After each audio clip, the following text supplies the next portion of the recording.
കാരണം അദ്ദേഹം ഒരു ക്രൈം ചെയ്തിട്ടുണ്ട് എങ്കിൽ അതിനുള്ള ശിക്ഷ കിട്ടണം. അതിനകത്ത് യാതൊരു നിലക്കുമുള്ള ഇടപെടൽ നടത്താൻ ഞാൻ ആഗ്രഹിക്കുന്നില്ല. ഞാൻ എൻ്റെ മാതാപിതാക്കളുമായി സംസാരിച്ചു. പോലീസ് ഈ പറയുന്ന രീതിയിൽ സമൂഹത്തിന് വിപത്തായ ഏതെങ്കിലും ലഹരി ഇടപാടുമായി എൻ്റെ സഹോദരനോ ആർക്കെങ്കിലോ ബന്ധമുണ്ടെങ്കിൽ അവർക്കൊക്കെ എതിരെ ശക്തമായ നിയമപരമായ നടപടി സ്വീകരിക്കണം എന്നുള്ളതാണ് എൻ്റെ നിലപാട്, എൻ്റെ കുടുംബത്തിന്റെ നിലപാട്. ഈ കുടുംബത്തിന്റെ നിലപാട് എന്ന് കൂടി പറയാനുള്ള കാരണം ഞാൻ മാതാപിതാക്കളുമായി സംസാരിച്ചതിന്റെ കൂടി അടിസ്ഥാനത്തിലാണ് ഞാനിത് പറയുന്നത്. കാരണം ഇതിനെതിരെയൊക്കെ വലിയ പോരാട്ടങ്ങൾ നടത്തിക്കൊണ്ടിരിക്കുന്ന സംഘടനയും സംഘടനയിലെ അംഗവും ഒക്കെയാണ് ഞാനും എൻ്റെ പാർട്ടിയുമൊക്കെ.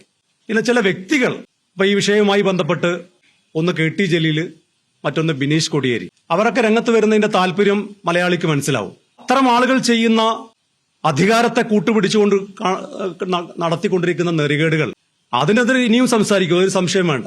കുടുംബത്തിലെ ഏതെങ്കിലും വ്യക്തികൾ എന്തെങ്കിലും തെറ്റ് ചെയ്തു എന്നൊക്കെ ചൂണ്ടിക്കാണിച്ചിട്ട് ഞങ്ങളുടെയൊക്കെ വായടപ്പിക്കാം എന്ന് ആരെങ്കിലും വിചാരിക്കുന്നുണ്ടെങ്കിൽ അത് നടക്കാൻ പോകുന്നില്ല. അധികാരവർഗം അധികാരം ഉപയോഗിച്ചുകൊണ്ട് കഴിഞ്ഞ കാലങ്ങളിൽ നടത്തിയ ചൂഷണങ്ങളും അതുപോലെ തന്നെ കൊള്ളരുതായ്മകളും അഴിമതികളും ഒക്കെ ഉണ്ടായപ്പോൾ അതിനെതിരെ ശക്തമായ നിലപാട് സ്വീകരിക്കുക എന്നുള്ളത് ഒരു പ്രതിപക്ഷ സംഘടന എന്നുള്ളവർക്ക് ഞങ്ങളുടെയൊക്കെ ഉത്തരവാദിത്തമാണ്. ആ ഉത്തരവാദിത്തം നിറവേറ്റിയിട്ടുണ്ട്. അത് ഇനിയും ചെയ്യും എന്ന കാര്യത്തിൽ യാതൊരു സംശയവുമില്ല. ഇക്കാര്യത്തിൽ എൻ്റെ സഹോദരനുമായി ബന്ധപ്പെട്ട് പോലീസ് നിഷ്പക്ഷമായ അന്വേഷണം നടത്തട്ടെ. അതിനകത്ത് അദ്ദേഹം കുറ്റക്കാരനാണെങ്കിൽ മാതൃകാപരമായ ശിക്ഷ കൊടുക്കട്ടെ. അതിനകത്ത് രാഷ്ട്രീയപരമായോ വ്യക്തിപരമായോ യാതൊരു തരത്തിലുമുള്ള ഇടപെടൽ നടത്തില്ല എന്നുള്ളതാണ് അതുമായി ബന്ധപ്പെട്ട് എനിക്ക് അറിയിക്കാനുള്ളത്.